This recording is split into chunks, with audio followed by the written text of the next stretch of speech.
प्रणाम दोस्तों। आज हम जिस टॉपिक पर बात करने जा रहे हैं उसे समझने के बाद आप विज्ञान की ताकत को एक नए नजरिए से देखेंगे। मैं आपको एक ऐसी जादुई चीज के बारे में बताने जा रहा हूं जिसे साल 2025 का केमिस्ट्री का नोबेल प्राइज मिला है। जरा सोचिए, अगर आपके पास एक छोटा सा कंटेनर हो जो बाहर से भले ही आपके हाथ की हथेली जितना हो, लेकिन उसके अंदर आप एक कंप्लीट पानी साफ करने का सिस्टम या फिर हजारों लीटर गैस और दवाइयों को स्टोर करने के सिस्टम को बना सके। फिल्मों में इसे हम जादू कहते हैं, लेकिन विज्ञान की दुनिया में इस जादू को एक नाम मिला है MOFs। MOF यानी मेटल ऑर्गेनिक फ्रेमवर्क्स। ये वो क्रिस्टल जैसे पदार्थ हैं। इस आविष्कार के पीछे हैं 3 महान वैज्ञानिक, सुसुमो कितागावा, रिचर्ड रॉबसन और ओमर यादी। लेकिन ये सिर्फ पुरस्कार की बात नहीं है। क्या आप जानते हैं कि यही छोटा सा पदार्थ रेगिस्तान की सूखी हवा से पानी निकाल सकता है? क्या आप जानते हैं कि यह हमारा दम घुटने वाली कार्बन डाइऑक्साइड गैस को हवा से खींचकर खत्म कर सकता है? आज के इस वीडियो में मैं आपको सिर्फ MOFs क्या है ये नहीं बताऊंगा, मैं आपको बताऊंगा कि यह आविष्कार आपके जीवन को, हमारे पर्यावरण को और इस पूरी दुनिया को कैसे बदल सकता है। वीडियो के अंत तक आप जानेंगे कि इस मॉलिक्यूलर होटल का गुप्त कमरा क्या है और ये कैसे तकनीक जो है ये कैसे काम करती है। मानव इतिहास की सबसे बड़ी समस्याओं को हल करने की चाबी साबित हो सकती है ये। लेकिन एक ऐसी चुनौती जो इसे अभी भी प्रयोगशाला से बाहर नहीं आने दे रही, उसे जानने के लिए आपको मेरे साथ अंत तक बने रहना होगा। MOF क्या है, चलिए समझते हैं। MOF 2 चीज से मिलकर बनता है। मेटल जैसे आयरन, जिंक, कॉपर, इस तरह के।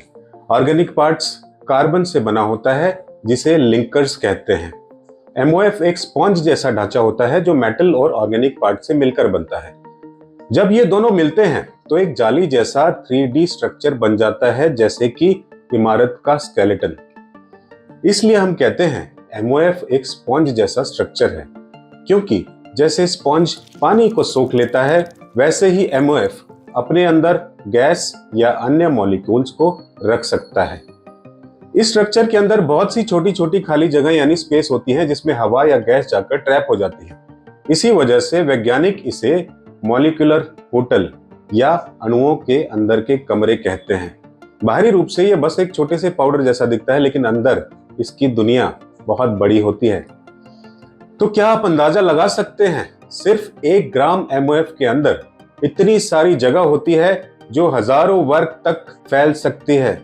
यानी एक छोटा चम्मच MOF पूरे एक फुटबॉल मैदान जितनी जगह अपने अंदर छुपा सकता है। यही है इसका जादुई बस्ता। अब उस सवाल पर आते हैं जिसके लिए आपको इसे तुरंत जानना चाहिए। ये टेक्निक हमें भविष्य में सबसे बड़े खतरों से कैसे बचाएगी? दोस्तों, जल संकट आज दुनिया की सबसे बड़ी समस्या है। रेगिस्तान या सूखे इलाके में हवा में नमी बहुत कम होती है, तकरीबन 20%। यही वो जगह है जहां MOFs किसी भगवान के वरदान से कम नहीं है। कुछ MOFs इस बहुत कम नमी को खींचकर पकड़ लेते हैं, फिर थोड़ी सी हीट देकर उस पानी को पीने लायक पानी में बदल दिया जाता है, बना दिया जाता है। रिसर्च डिवाइसों ने दिखाया है कि 1 किलोग्राम MOF एक दिन में कई लीटर तक पानी बना सकता है, वो भी बिना ज्यादा ऊर्जा के। ये एक प्रूवन वे है जिसे आने वाले समय में पीने के पानी की समस्या को हमेशा के लिए खत्म किया जा सकता है। दोस्तों, कार्बन डाइऑक्साइड हमारे ग्रह के लिए एक साइलेंट किलर है। हवा से कार्बन डाइऑक्साइड को अलग करना बहुत मुश्किल है और बहुत महंगा है। लेकिन यहाँ एक कैच है।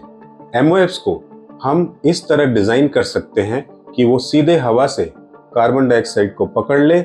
जैसे ही कार्बन डाइऑक्साइड MOF के कमरे में घुसती है, वो फंस जाती है।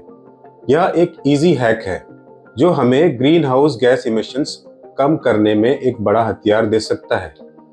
आपको क्या लगता है, पानी और कार्बन डाइऑक्साइड में से MOF को कौन सा इस्तेमाल ज्यादा जरूरी है? मुझे नीचे कमेंट करके बताइएगा। आगे मैं आपको दिखाऊंगा कि MOF आपके भविष्य के गैजेट्स और दवाइयों में कैसे जगह बनाने वाले हैं। दोस्तों, भविष्य की ऊर्जा हाइड्रोजन है, लेकिन हाइड्रोजन को स्टोर करना एक बहुत बड़ी समस्या है।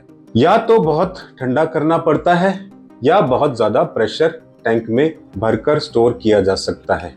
एमओएफ्स के ये खाली कमरे हाइड्रोजन या मीथेन जैसी गैसों को हाई डेंसिटी में यानी बहुत कम जगह में स्टोर कर सकते हैं। इससे मोबाइल या इलेक्ट्रिक गाड़ी के लिए छोटे और सुरक्षित फ्यूल टैंक बनाना आसान हो जाता है। और हाँ, दवाइयाँ, क्या आप जानते हैं कि कुछ एमओएफ्स को कंट्रोल ड्रग्स रिलीज के लिए भी टेस्ट किया जा रहा है। इसमें सबसे पहले एमओएफ के कमरे में दवा को लोड किया जाता है और फिर उसे शरीर के अंदर ले जाकर सिर्फ जरूरत की जगह पर दवा को धीरे धीरे रिलीज किया जाता है। यह एक सरप्राइजिंग टेक्निक है जो कीमोथेरेपी से कैंसर जैसी बीमारियों के इलाज को और भी सटीक बना सकती है। 2025 का यह नोबेल प्राइज इस बात का सबूत है कि लैब में होने वाला छोटा सा प्रयोग भी इतिहास बदल सकता है। उमर यादी और उनकी टीम का काम मॉलिक्यूलर आर्किटेक्चर की एक नई नींव है।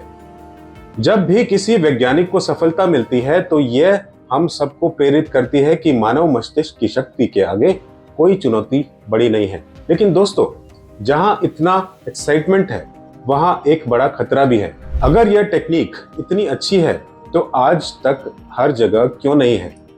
क्यों अब भी यह प्रयोगशाला या लेबोरेटरीज में बंद है? चलिए अब उस वजह के बारे में जानते हैं जो इस टेक्निक को आम आदमी तक आने से रोक रही है, और यह भी कि वैज्ञानिक इसे कैसे हल कर रहे हैं। यह जानना आपके लिए बहुत जरूरी है। सबसे पहले अगर हम बात करें स्टेबिलिटी, पानी और गर्मी, सबसे पहली और बड़ी समस्या है एमओएफ्स की स्टेबिलिटी यानी स्थिरता। हमारे पास हजारों तरह के एमओएफ्स हैं, लेकिन उनमें से कई मॉइस्चर, गर्मी या हवा में मौजूद एसिड बेस के संपर्क में आते ही टूट जाते हैं। सोचिए आप इसे कार्बन कैप्चर प्लांट में लगाएं और ये 5 दिन में खराब हो जाएं।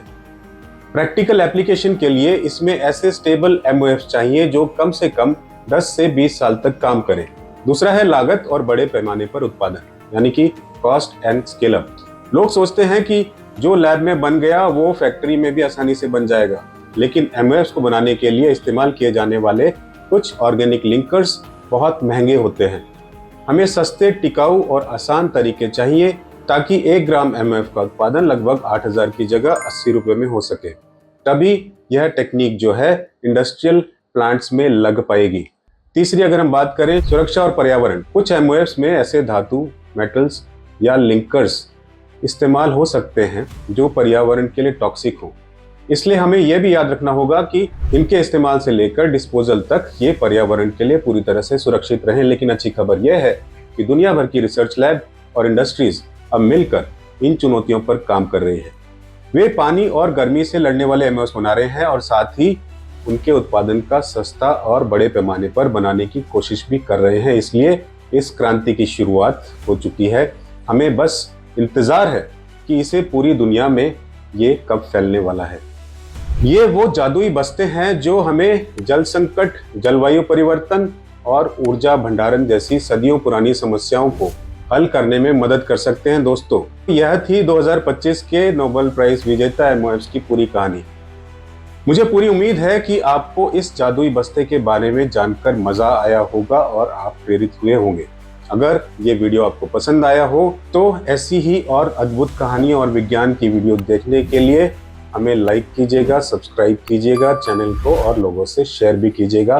दिखने में तो जरा सा मगर काम का है हजार, तिनके में छुपाया है उसने पूरा संसार। हर अणु को मिला है उसके घर में ठिकाना, हर मुश्किल के हल का वो है नया आधार। प्रणाम।